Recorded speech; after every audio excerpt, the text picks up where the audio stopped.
Hello प्यारे बच्चों, आज की इस वीडियो में लेकर आए हैं 8th ग्रेड अभ्यास पुस्तिका 2024-25 की आपकी न्यू बुक है कक्षा 6 विषय हिंदी।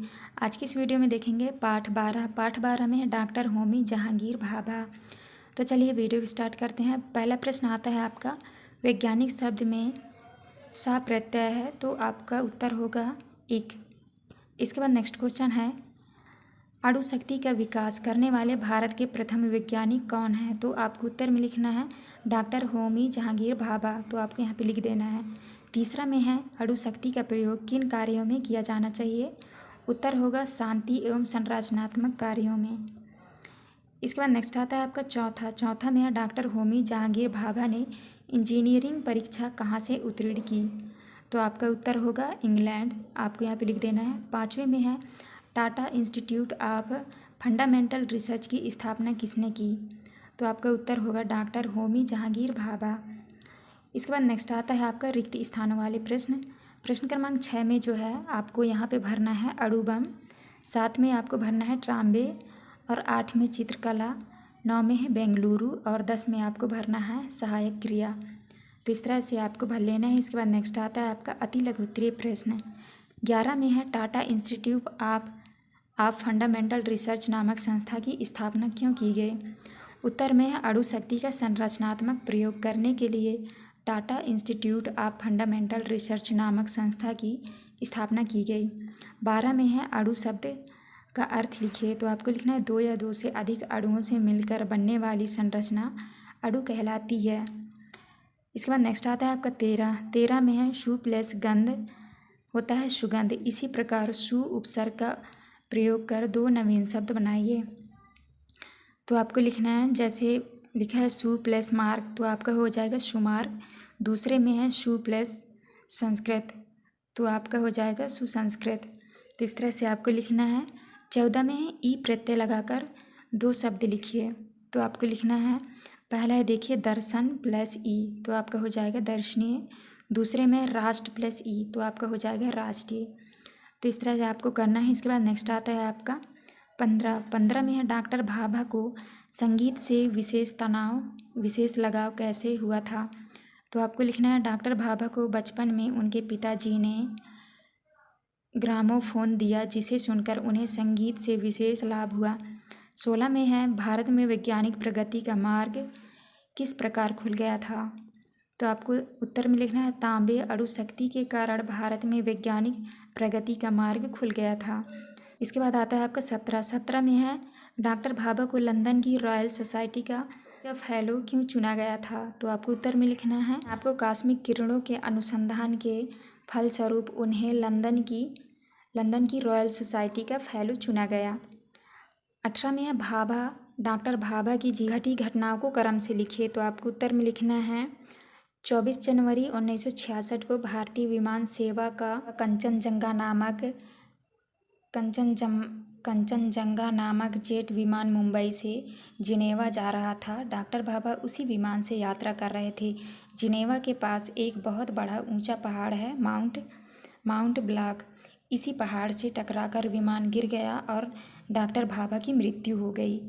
इसके बाद नेक्स्ट आता है आपका 19 में है, डॉक्टर भाभा वैज्ञानिक होने के साथ साथ एक कला प्रेमी भी थे। पाठ के आधार पर अपने शब्दों में लिखिए। तो आपको लिख देना है, डॉक्टर भाभा भारत के प्रमुख वैज्ञानिक थे जिन्होंने भारत के ऊर्जा कार्यक्रम की कल्पना की थी। उन्होंने मुट्ठी भर वैज्ञानिकों की सहायता से मार्च 1944 ईस्वी में नाभिकीय ऊर्जा पर अनुसंधान आरंभ किया। इसके साथ साथ डॉक्टर भाभा वैज्ञानिक क्षेत्र के अलावा कला के क्षेत्र में, नृत्य और चित्रकला के क्षेत्र में अभिरुचि रखते थे।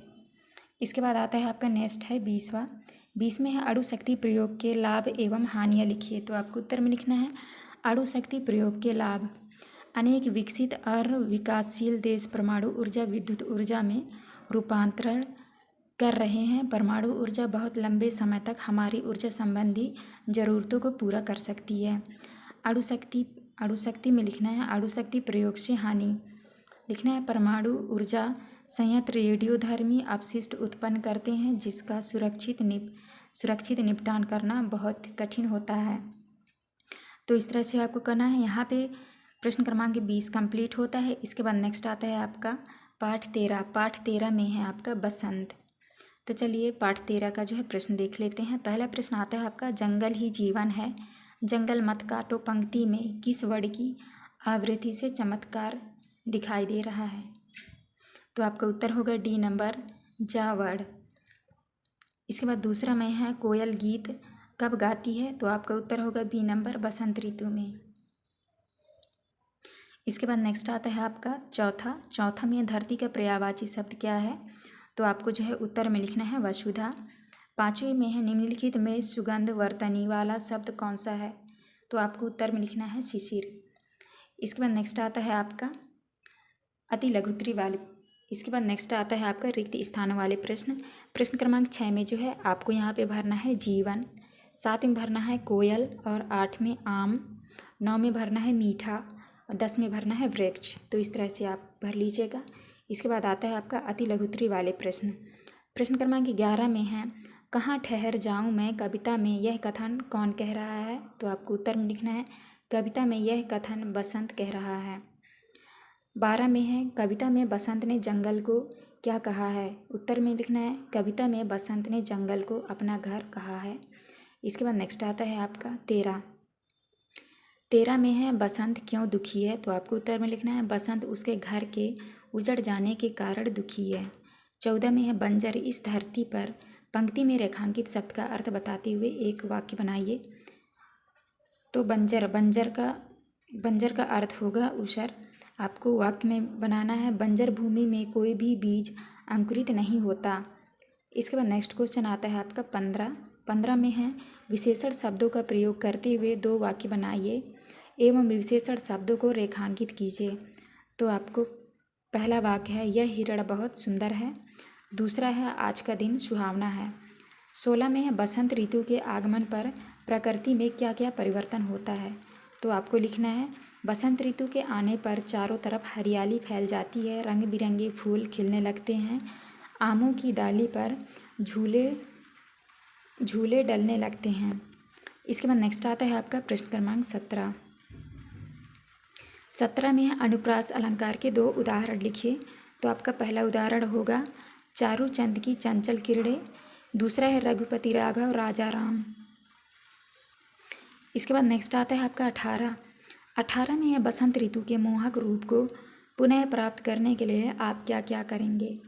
उत्तर में लिखना है हम जंगलों को पुनः लगाएंगे तथा बंजर भूमि को फिर से उपजाऊ बनाकर चारों तरफ हरियाली लगाएंगे। इसके बाद नेक्स्ट आता है आपका प्रश्न क्रमांक 19 में है आपको कौन सी ऋतु पसंद है और क्यों, अपने शब्दों में लिखिए। तो आपको उत्तर में लिखना है मुझे बसंत ऋतु पसंद है क्योंकि इस ऋतु की आते ही प्रकृति अपने सबसे सुंदर रूप में आ जाती है। इस ऋतु के दौरान प्रकृति का सौंदर्य देखते ही नहीं बनता, वह इतना मनोहर लगता है, ऐसा लगता है मानो हम स्वर्ग में आ गए हैं। पेड़ों में नए हरे भरे पत्ते आ जाते हैं, आम के पेड़ नई बोरों से लद जाते हैं, खेतों में सरसों पीले फूल दिखाई देते हैं, पुष्पों की कलियां खिलने लगती हैं, इसलिए मुझे बसंत ऋतु ये लगती है। इसके बाद नेक्स्ट आता है आपका प्रश्न क्रमांक 20 में है यदि प्रकृति में बसंत ऋतु ना हो तो हमारा परिवेश कौन सा होगा, लिखिए।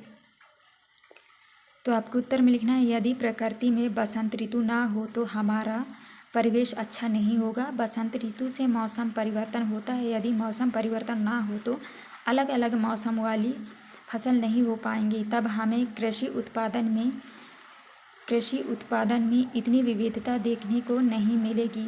मौसम परिवर्तन होने से हमारा शरीर भी स्वयं को अलग अलग मौसमों के अनुकूल बना लेता है, इससे हमारे शरीर की आंतरिक शक्ति अधिक मजबूत होती है। इस ऋतु में धरती की उर्वरा शक्ति यानी उत्पादन क्षमता अन्य ऋतुओं की अपेक्षा बढ़ जाती है, इसीलिए इस ऋतु का होना हमारे लिए बहुत ही आवश्यक है। तो आपको इस तरह से लिख लेना है। ये था हमारा लास्ट क्वेश्चन। यहाँ पे प्रश्न क्रमांक 20 आपका कंप्लीट होता है। वीडियो अच्छी लगी तो प्लीज़ हमारे चैनल को लाइक एंड सब्सक्राइब करिएगा। मिलते हैं अब नेक्स्ट वीडियो में।